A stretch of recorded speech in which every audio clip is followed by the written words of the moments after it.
Assalamualaikum warahmatullahi wabarakatuh. Terima kasih Waalaikumsalam. kepada Pak Roy Manik, Bib Ali, dan Dokter Kurnia buat para top-top leader. Izin mungkin saya tambahkan sedikit. Tadi ada beberapa yang bertanya tentang pengobatan propolis untuk kanker ya, seperti yang minggu kemarin dok kita bahas di live Instagram dok. Siap dokter, Masya Allah. Pak Iya, dokter lagi dinas ini. iya masih sementara di kamar operasi dok. Masya Allah, luar biasa. Demi membantu kami semua di sini, Pak dokter menyempatkan waktu untuk bisa berbagi, Masya Allah. Jazakallah khairan kasiran. Silakan Pak dokter, bisa Ya, di-sharing tanya dengan kami kali ini. ya siap dok. Terima kasih dok. Jadi kalau untuk yang tadi ada yang dari Taiwan untuk kanker otak, kemudian tadi ada juga sempat yang bertanya untuk kanker payudara. Sebenarnya propolis ini bagus ya, karena seperti yang kita bahas minggu lalu ya sama Dokter Kurnia bahwa sebenarnya propolis ini dia bekerja di semua lini kanker.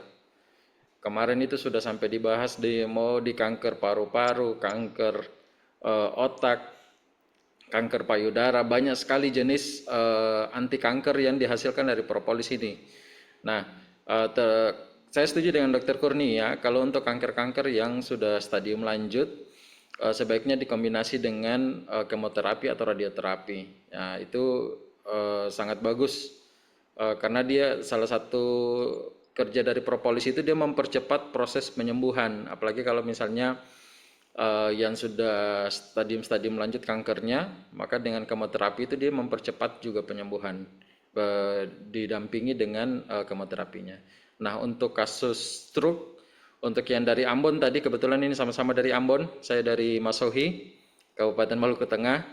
Jadi untuk yang di Ambon, untuk kasus stroke tidak usah khawatir, sudah banyak pasien saya di Masohi itu yang dengan kasus stroke sembuh, bahkan bukan hanya stroke ringan, bahkan stroke berat.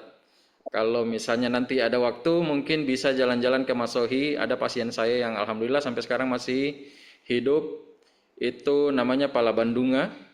Itu di Masohi. Bisa dicari itu beliau cukup terkenal di sana. Itu bahkan beliau tuh stroke berat.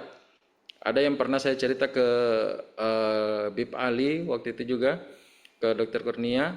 Itu pasien saya stroke berat tertidur di tempat tidur sudah kurang lebih 6 bulan kena stroke-nya. Nah, alhamdulillahnya 45 hari pengobatan dengan propolis itu beliau yang saya waktu itu saya memang tidak terlalu kontrol beliau ke rumah tapi saya selalu kontrol lewat istrinya.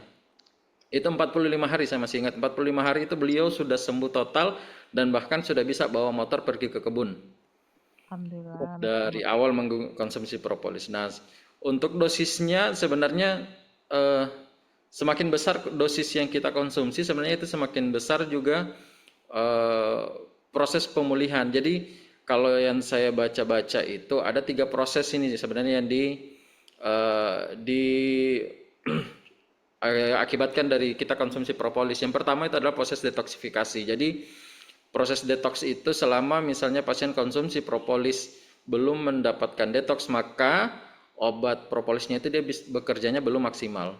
Kalau dari jurnal-jurnal yang saya baca itu kalau misalnya pasien sudah konsumsi kemudian dapatkan detox, nah itu berarti tandanya obatnya belum bekerja karena selama propolisnya belum mendetoks dari apa-apa yang racun dalam tubuh kita, maka obatnya belum bisa menyebar secara baik.